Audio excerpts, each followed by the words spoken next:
And quite frankly, I don't give a about the 12-year-olds that are commenting hate towards me and my family and stuff like that. Now, to be fair, I'm not surprised she doesn't care about the 12-year-olds. She's just keeping her options open, and who could blame her? So UK TikTok is a terrifying place, to be honest. It is basically a race to the bottom, and in fairness, 2 people this week have managed to win this race. To get into the story, though, we first need to give a little bit of context. There is like a contingent of geezers that have just discovered Wi-Fi, and these geezers, they are taking over UK TikTok. What's happening, girls? You alright? What's happening, girl? You right? Happening, girls? You right? What's happening, girl? You alright? What's happening, girl? You alright? Yeah, I'm not gonna lie, this is how I was supposed to be. You run a simulation of my life like 1,000 times. More often than not, this is how I turn out. And it could have ended here. I mean, it probably should have ended here, but it didn't. They started a podcast. I see, if a girl cheats, she does not give a flying fuck about you. Cutting edge, really. I mean, if only we'd known that 20 years ago. I don't want to dog on them too much, because they are young, they are 16, and that is a big factor later on in the video. But I'm not going to lie, and I don't say this lightly, but this might be the most pointless podcast of all time. If you can't keep your in your pants, yeah? You don't even want my opinion on that. You don't like her. No. I mean, again, in fairness, if I started a podcast when I was 16, it probably would have been this bad. But in fairness, I might actually be wrong on this one, because the talent scouts, they've been out. Unfortunately, though, the talent scouts in this scenario, they are admittedly 21-year-old OnlyFans girls. On some Game of Thrones marriage shit, the biggest geezer in Kent has been wed to the biggest OnlyFans girl in Kent. And in isolation, this would be fine. Unfortunately, he is 16 and she is 21. So I am in a relationship with someone who is 5 years younger than me, and I know a lot of people are going to have their opinions on that, and quite rightly so. You are allowed to have your opinions on anything. That's your free will. Unfortunately, in the eyes of society, our boyfriend doesn't have free will just yet. I mean, he can't get a tattoo, he can't buy a drink, and he definitely cannot buy our OnlyFans, which is a good thing, by the way. But those facts maybe put into perspective how weird this relationship is. Over the 6 years that I've been doing social media, luckily I've grown a very thick skin, and thank God that I did, because if I hadn't grown that thick skin,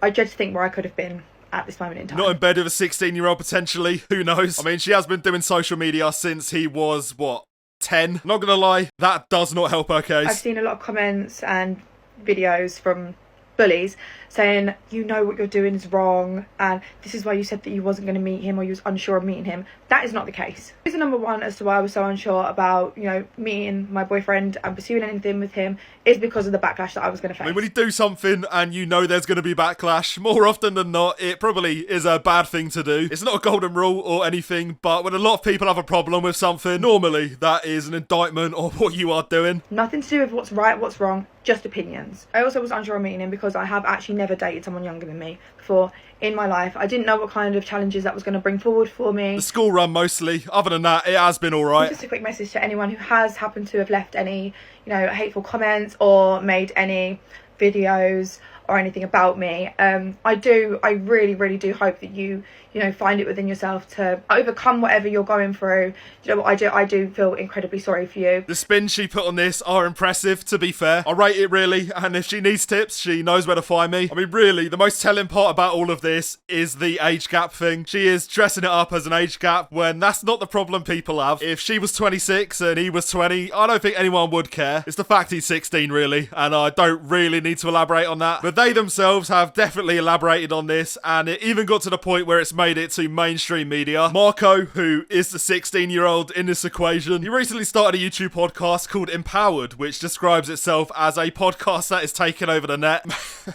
Maybe not the net, maybe the local area at a stretch. But speaking of podcasts, these two actually went on a podcast together. It went probably exactly how you'd expect it to, so subscribe now before you die. It's been a lot. The past couple of weeks have been heavy, to say the least. I mean, that could be the guilt. I'm no expert, but that could maybe be the guilt. Obviously, when people get older and it's your mum and dad, like, people they don't care about it. Even if you was to hit 20 and you're 25, people don't really care about it. No. But I think the main thing that sticks out at the moment is the whole team bit at the end. I mean, the main thing that sticks out to me is this guy's t-shirt. Is he selling ad space on his t-shirt or something? In all seriousness, he made the same point I did earlier. Obviously, the problem here isn't the age gap itself. It is the fact that he is 16. There is a huge difference, and to be fair to the guy interviewing him, he does actually raise some good points. The main problem that everybody has is if it was on the other foot, and so like Marco was 21 and you were 16, obviously as a male and a female, it might be looked at a lot differently. 100% that, really. Like, if the gender roles were reversed, there would be riots on the street. Not that we have any shortage of riots on the street at the moment, but you get my point. And I don't want to hit you with therapy terms here. I really, really don't. But there is inherently, like, some weird power dynamic here. The funniest manifestation of this is in the podcast itself. Throughout the whole thing, the 16-year-old can't even get a word in. Obviously, as a male and a female, it might be looked at a lot differently. Peter, I'm talking. It's very rude. And again, in fairness, the bright lights are maybe getting to him. The bright lights of the broadcast, admittedly, aren't that light, but you get my point. She is doing the heavy lifting in justifying all this, and to be fair, it is pretty funny. Female, it might be looked at a lot differently. Peter, if I could just get a word in edgeway. But it's at this point that it took a bit of a dark turn, and she gave maybe the worst anecdote given on a podcast ever. I mean, brace yourself, honestly, because what you're about to hear is maybe the most insane thing. It is so insane, it has shifted my whole perspective on this situation. That's nothing against what you two, like that's just society in general. I think that's only because of the social media though, because not gonna lie, when I was 16 I was seeing a 24-year-old. No one batted an eyelid. Yeah, so I'll level with you. You are a victim. And there's a lot to unpack here. Again, I'm kind of hitting you with those therapy terms, but we will get to it. Do you know what I mean? Now, this is supposed to be a serious story, but a child bride's reaction, this really does plant some seeds in my head. Now, that point is so stupid that it has to be fake. I mean, the laugh should give it away, really, but I genuinely don't know. I'll take it as if it's serious, though. I will give her the benefit of the doubt. In fairness, there might not be any words needed. The interviewer's response maybe tells you everything you need to know. You know, that is my reaction when my friend tells me they have been groomed. I can imagine that, like me, your reaction there is intuitively probably, that is wrong. And rightly so, really. And when you reverse the genders, this is basically the situation you have here. Now, that anecdote is so extreme that I am genuinely convinced that this is fake at this point. There's a chance it's not. And if it's not, then there is a real chance that her moral compass has been kind of tweaked when she was 16. Because she doubled down, and it doesn't get any better, really. Do you know what I mean? It's only because it's in the public eye and we've given people, like we have a platform and we give people a platform to have an opinion and comment on us too and our lives and things like that. That's what it boils down to at the end of the day. I don't really know what you're trying to say here. Like, this stuff is still bad when it's not in the public eye. Just because you're being scrutinised because you are one of the only people that would dare to do this in the public eye. I mean, it doesn't change anything really, but I don't think she understands that. How's your family cope with it, if you don't mind me asking?